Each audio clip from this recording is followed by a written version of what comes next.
Assalamualaikum warahmatullahi wabarakatuh. Balik lagi di channel YouTube aku, Nurul Widyaningrum, NIM 182000055. Channel YouTube-nya Ning Widya namanya. Oke. Lama nggak jumpa, lama nggak ketemu karena kemarin liburan kuliah. Sekarang udah masuk lagi, jadi mulai aktif lagi ya bun. Di channel YouTube aku kali ini, aku bakal bahas tentang peranan politik dan hukum di kehidupan berbangsa dan bernegara. Nah, sebelum masuk pada pembahasan inti, aku mau sedikit ngenalin atau sedikit gimana ya istilahnya, supaya kita kenal dulu apa aja yang ada di politik dan hukum, supaya kita kita bisa tahu gitu kan. Seperti kata pepatah, tak kenal maka tak sayang. Jadi kita kenalan dulu apa sih politik itu, apa sih hukum itu, kita pengertian dulu ya. Nah, politik dan hukum ialah suatu hal yang tidak dapat dipisahkan. Politik dan hukum itu tidak dapat dipisahkan, keduanya ini saling berkesinambungan. Mengapa seperti itu? Karena keduanya ini merupakan suatu komponen yang sangat penting dalam suatu negara.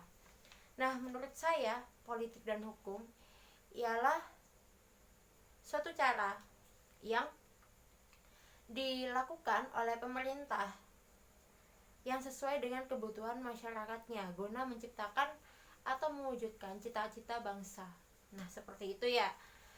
Nah, dalam politik hukum ini tentu ada komponen-komponen yang harus ada di dalamnya. Yang pertama pasti ada manusia. Yang kedua pasti ada peristiwa, dan yang ketiga pasti ada aturan yang timbul akibat peristiwa tersebut. Nah, manusia ini selaku pengelola atau pengolah atau pengatur dalam suatu wilayah, maka dia bisa membuat aturan yang digunakan untuk menertibkan, menjaga kesejahteraan, habis gitu menciptakan keadilan di lingkungan tersebut. Itu contoh kecilnya di lingkungan. Jika contoh besarnya, maka dia dapat menjadikan atau mewujudkan suatu keadilan di suatu negara misalnya ya. Dan dengan adanya aturan tersebut, apabila ada yang melanggar, tentu bakal dapat sanksi ya kan. Setiap perbuatan atau setiap hukum atau setiap aturan yang dilanggar, pasti kita harus mendapatkan konsekuensi atau sanksi sesuai dengan apa yang kita langgar. Nah, pada hakikatnya hukum itu tumbuh dan digunakan akibat dari adanya peristiwa. Seperti yang sudah saya bilang dari awal, itu ada manusia dan ada peristiwa. Nah, setelah ada manusia dan peristiwa, tentu menimbulkan hukum atau aturan. Nah, peristiwa yang timbul itu yang pada saat itu tidak ada aturan yang mengatur di dalamnya dan masih ada keraguan.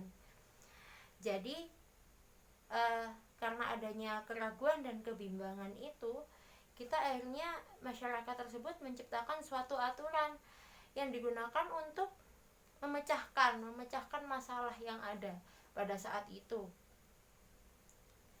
Nah, hukum di sini terbagi menjadi dua. Ada hukum tertulis dan hukum tidak tertulis. Nah, hukum tertulis ini banyak dan sering sekali kita kenal, seperti undang-undang, peraturan daerah, habis gitu peraturan pemerintah. Itu kan suatu hukum yang tertulis gitu kan. Nah, hukum tertulis ini yang dibuat oleh eksekutif dan disetujui oleh legislatif, yang kemudian dimuat khusus dalam undang-undang atau lembaran negara yang ditulis oleh sekretaris negara. Nah, dalam hal tersebut, setelah undang-undang itu melahirkan hukum dan harus senantiasa ditaati demi terwujudnya tertib hukum supaya tidak ada pelanggaran gitu ya, maka berlakulah asas fikti. Apa itu asas fikti? Nah, asas fikti itu menyatakan bahwa setiap orang dianggap telah mengetahui adanya suatu undang-undang. Nah, di sini berarti bahwa tidak ada alasan bagi seseorang tersebut. Jika seseorang itu melanggar, dia tidak dapat menjadikan alasan, oh saya tidak tahu adanya hukum ini, saya tidak tahu adanya hukum itu. Tidak bisa seperti itu, karena setelah undang-undang tersebut melahirkan hukum, maka senantiasa harus ditaati sesuai dengan asas fikih itu tadi. Nah, yang kedua, ada hukum yang tidak tertulis, seperti contohnya hukum adat. Hukum adat kan hanya berlaku di beberapa daerah yang masih mempercayai adanya hukum tersebut. Namun di daerah tersebut tidak semua orang tentunya masih mempercayai hukum tersebut. Ada yang beberapa sudah tidak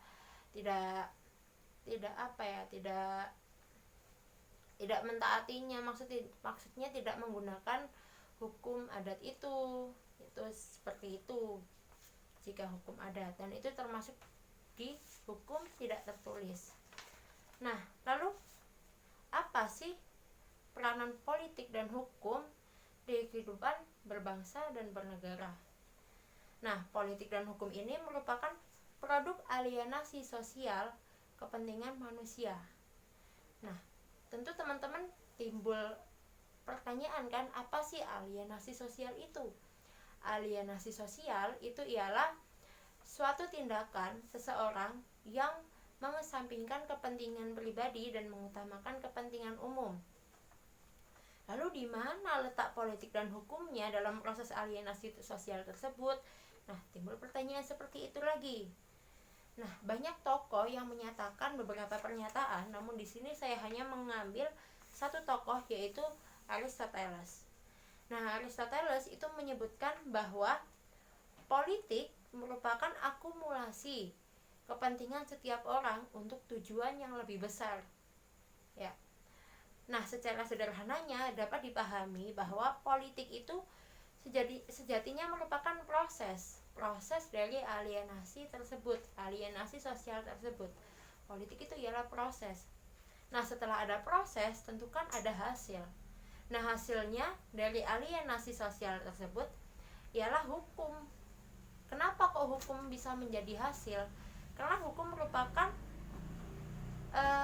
proses alienasi dan menjadi aturan bersama yang wajib ditaati dan menjanjikan sanksi bagi mereka yang melanggarnya. Seperti yang sudah aku sebutin sebelumnya, bahwa kalau kita melanggar hukum, kita harus mau menerima konsekuensi dari apa yang telah kita lakukan, gitu kan. Kalau kita nggak mau dapat sanksi, ya nggak usah melanggar. Tapi kalau kita udah melanggar, kita harus berani menerima konsekuensi tersebut. Ya, seperti itu, karena kita hidup di negara Indonesia, di mana Indonesia ini ialah negara hukum. Ya, jadi dapat ditarik kesimpulan bahwa peran politik hukum di kehidupan bermasyarakat, berbangsa dan bernegara ini sangatlah penting. Karena kita adalah negara hukum, dan jika tidak ada hukum, maka kita akan istilahnya berantakan gitu. Negara kita mau gimana kalau nggak ada hukum, nggak ada aturan yang kita buat, itu negara kita mau gimana? Nah, sama aja kalau nggak ada politik juga sama kan. Tadi politik dan hukum adalah satu kesatuan yang tidak dapat dipisahkan. Politik adalah proses dan hukum adalah hasil dari proses tersebut. Oke, sekian dari aku. Wassalamualaikum warahmatullahi wabarakatuh. Bye bye. Semoga bermanfaat.